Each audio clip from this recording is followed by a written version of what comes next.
পূর্বজন্মের কথা আজও আমার মনকে ধোঁয়াশার মতো আচ্ছন্ন করে রেখেছে। মাঝে মাঝে অবসন্ন মনে উকি দেয় পূর্বজন্মের স্মৃতি। তাহলে শুরু করা যাক আমার পূর্বজন্মের ইতিকথা। আমি তখন কর্মসূত্রে আসামের লামনিং রেলওয়ে টাউনশিপে রেলওয়ে অ্যাকাউন্টস বিভাগে কর্মরত।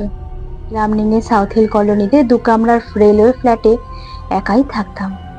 ব্যাচেলার লাইফ আনন্দেই কেটে যাচ্ছিল।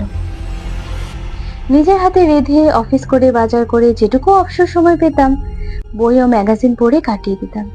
সে সময় আমি স্বামী অভেদানন্দ মহারাজের মরণের পারে, স্বামী বিবেকানন্দর জন্মান্তরবাদ এবং অন্যান্য আধ্যাত্মিক বই বেশি করে পড়তাম।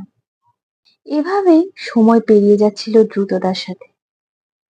সেদিন ছিল রবিবার, ছুটির দিন। দুপুরে খাওয়া দাওয়া সেরে বিছানায় বসে বই পড়ছি। দুপুরে ঘুমানোর অভ্যেস